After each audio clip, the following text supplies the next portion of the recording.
When you see a motion picture that is shot on film, you might have noticed that the overall image has an ethereal quality that is creating a blurred halo around areas of particular highlights. This effect is called halation and was created when you used to shoot in process on films.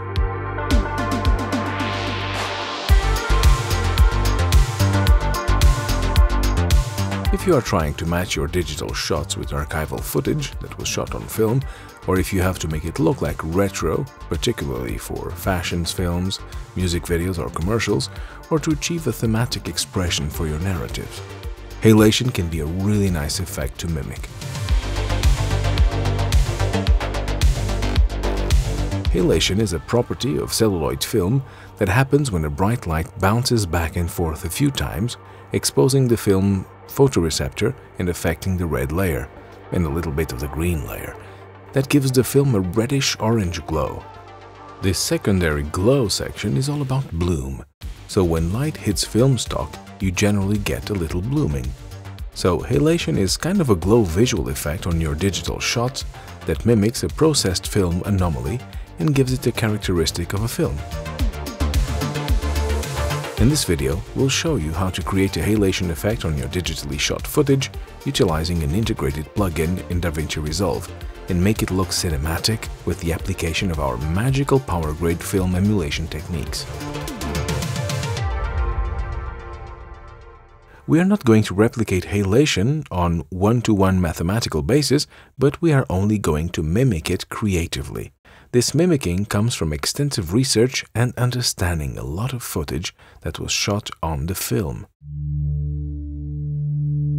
We already have an image on the timeline that has been color corrected.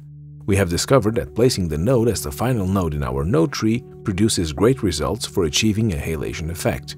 So, after the last node in our node tree, we'll add another node to simulate the halation effect.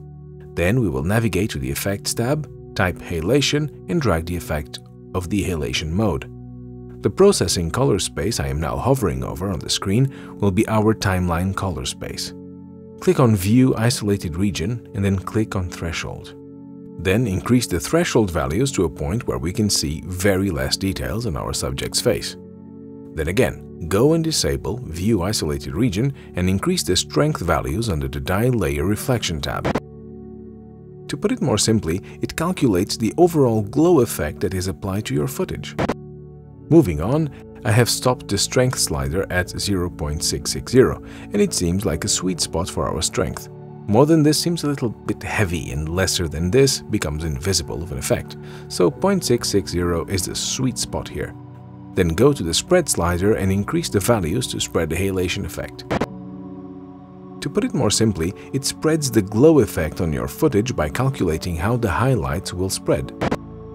Moving on, after playing around with the spread values, I have decided to lock the spread at 0.450. Let's go ahead and click the View Glow Alone button. Hold on tight now, it's time to reveal our secret ingredient, which will give our footage the ideal halation. We will go ahead and click on the Fine-Tune Relative Spread, which will give you spread on the various color channels. So red will have a different spread, green will have a different spread, and yellow will have a different spread. The first thing we're going to do is drastically reduce the blue spread. As you can see, removing all of the blue causes the whole halation to become greenish, yellowish red. But what we want for our halation is to have more reds and less yellow, so we'll bump it up to our sweet spot of 1.8, which I think looks good for the relative spread of red. Then we will come down and try decreasing our green because we want to achieve fewer green and more reds in our footage. You will notice that if I take green spread completely down, the entire halation looks completely red, and if I completely increase it, the entire halation looks greenish yellow. Go to the slider again and keep adjusting the color channels till we achieve the entire width of the halation glow to 1/3 greenish yellow and 2/3 of it is red. Once you have attained that composition, then it is a pretty good enough creative match with film halation. Zoom out from the image and you'll find that the halation setting we used has softened the other sections of the images. We only intended to add halation to the bright spots or extreme highlights, but notice that it has also affected other sections of the picture. This is not what you want when you are applying a halation effect. as mostly all the creators want to retain the visual sharpness of their footage.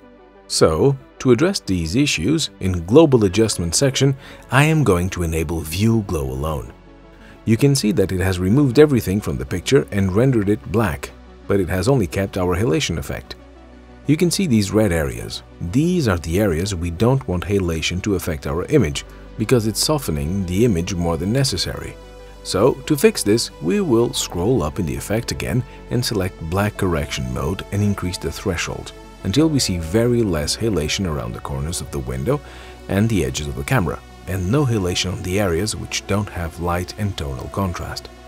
So play around with the threshold value, and I think 0.360 is our perfect sweet spot, and we are going to set it and come down again to untick the View Glow Alone. And that is the perfect halation setting.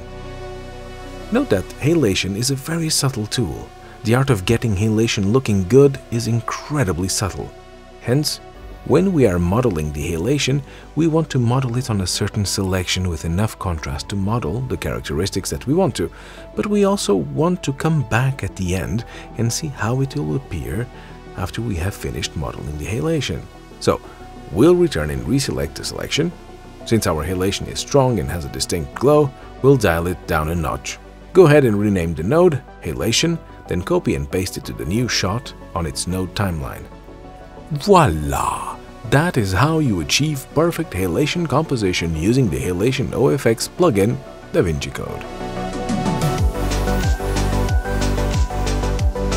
If you are serious about emulating film with a way higher precision, make sure to check out our exceptionally crafted 2022 FilmForever look. FilmForever PowerGrades, unlike most aggressive PowerGrades, are clean and use as few tools as possible to achieve a well-baked appearance.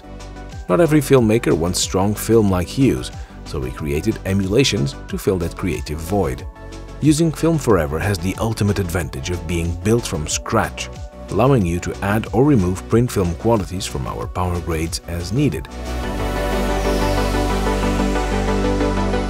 That's it for this video. If you want to use our customized halation settings, we have created a preset and added a link in the description for the free download. The beautiful footage we used here is from ArtGrid. If you are looking for beautiful collections of story-based raw footage for your color, editing, music, video, or film projects, you should definitely check out ArtGrid. The link in the description is going to give you 2 months extra. If you are interested in learning more about our film emulation PowerGrades and secret color grading techniques, we have more videos and tutorials waiting to be released soon.